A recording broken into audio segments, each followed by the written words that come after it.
Welcome to Bonita's Kitchen and thank you for joining me. What I'm going to be making for you today is Raisin Bars. It was requested by one of our viewers. What I'll do now is show you a few of the ingredients we're going to be using. The ingredients we're going to use for the crust will be 2 cups of flour, a bit white or brown, or as in wheat, half a cup of room temperature butter, half a cup of sugar, white sugar, or you could use sugar of your choice. We're going to use a 1/4 cup of milk and 2 teaspoonfuls of baking powder and a large egg, and we'll beat that one up before we put them in our crust. And our ingredients we're going to be using for the filling is 2.5 cups of raisins of your choice. We're going to be using a 3/4 cup of brown sugar, half a cup of water, 2 teaspoonfuls of flour, a 1/4 teaspoonful of lemon and some lemon zest, and half a tablespoonful of butter.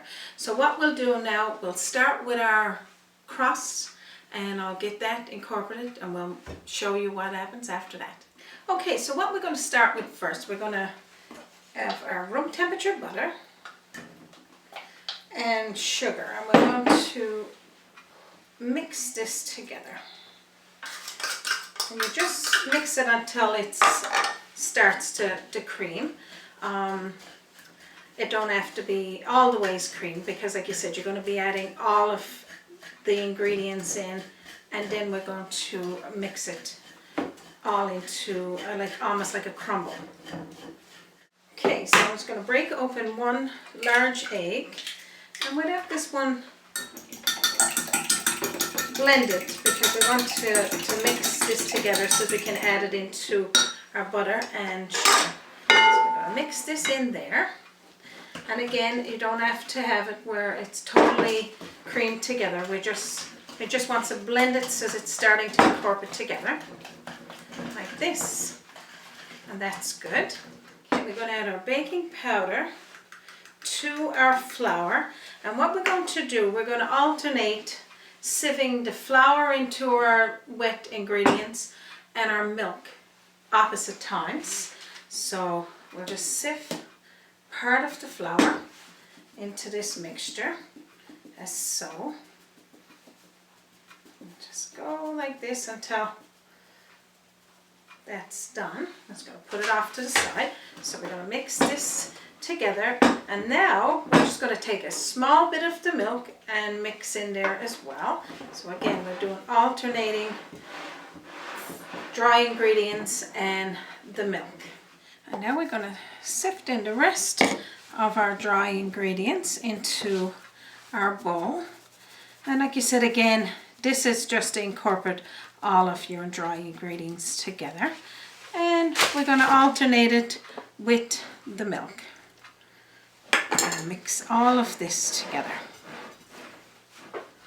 until it's all incorporated.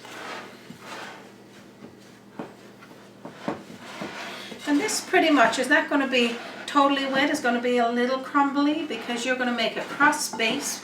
We're going to have a bottom layer. What we will do, we'll half this amount. We'll have half at the bottom of our bars, and then we'll have the filling, and the other half will be on the top. Okay, so what we're going to do now is start mixing it with our hand, and this is just to make sure all of those ingredients we've put in here is mixed together and bring the butter and the sugar all together. And we don't have to make it into a ball. Remember, this is more like a crumble than it is like a flat crust, because you're going to put it into your pan and press it down with your hands. So what I'm going to do now is pull in our pan, and we'll start to layer. Okay, what we're going to do, we're going to put half of our crust in our pan. Now I'm using a 6x10 pan, but you can use a square pan. You don't need to use this size of a pan, and it usually makes about 24 bars. So put the bottom layer in and press it down so as it make a nice crust. And then set your oven for a temperature of 350, and when we bake these, we're going to bake it at about 25 minutes or until golden brown.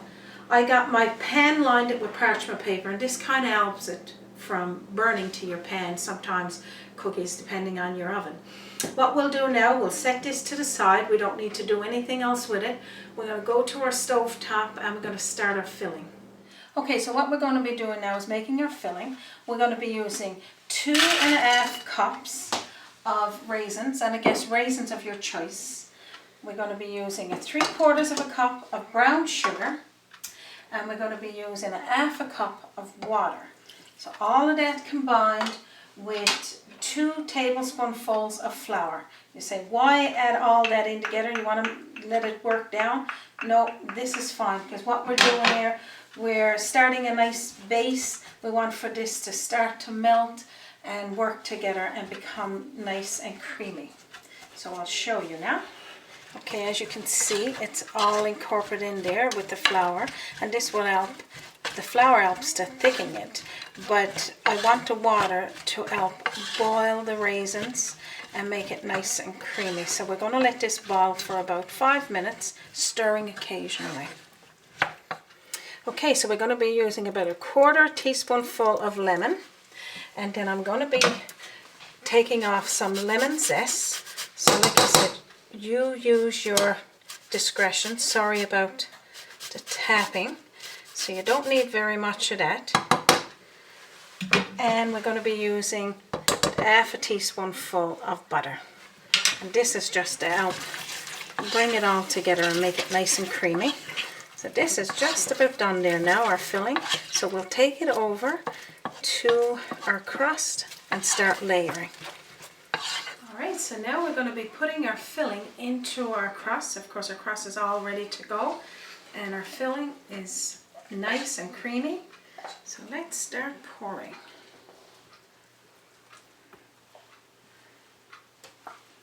So we're going to evenly put it into the pan, and I'm going to smooth it over there now, so as you'll see. So basically what we're going to do is just make a layer in the middle, and then we're going to top it off with the crust. Then we're going to put it into our 350-degree oven for 25 minutes or until golden brown, and then they're ready to cut.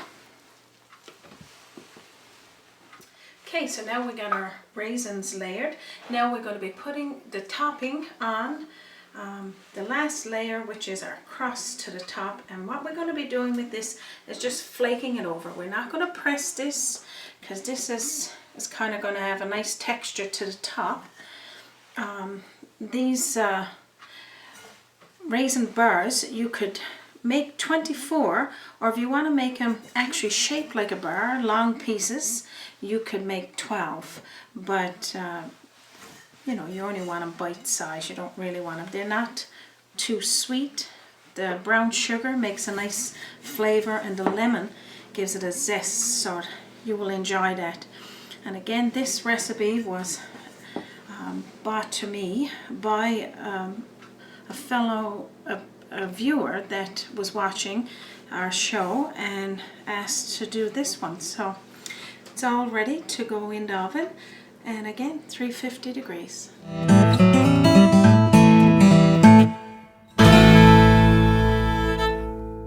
Okay, welcome back to Bonita's Kitchen. Our raisin bars are now baked, so I'm going to cut them, and then I'm going to show you what they look like inside. Again, depending on the size of the pan that you're going to be using, you'll make 24 cookies. This one here is a little bit longer that I'm using here, and I'm going to try to cut these now while they're warm. It's nice to let it cool first, and that makes it a little easier to cut. Okay, so I'm going to take out a couple here now, just so you can see what it looks like on the inside. Again, they're still hot. It smells amazing in here. Probably best to let them cool a little bit before you go cutting them. But for now, I want to show you what they look like. Okay, so this is what they look like inside. and the bottoms are nice and golden brown. These are going to be amazing with a cup of tea, any time of the day, of course. Again, these are called Raisin Bars. Very simple to make, simple ingredients inside, not a lot of fuss. 25 minutes till golden brown. You don't even have to leave it that long if you feel your oven burns your baking. So remember to share this with your family and friends. I'm going to be posting this video on YouTube with the recipe, and under it, up at the top right hand corner, you can subscribe to Bonita's Kitchen if you haven't already done so. Again, thank you for joining me for Bonita's Kitchen. I hope this recipe is helpful to you and to your friends and family. You have a wonderful day.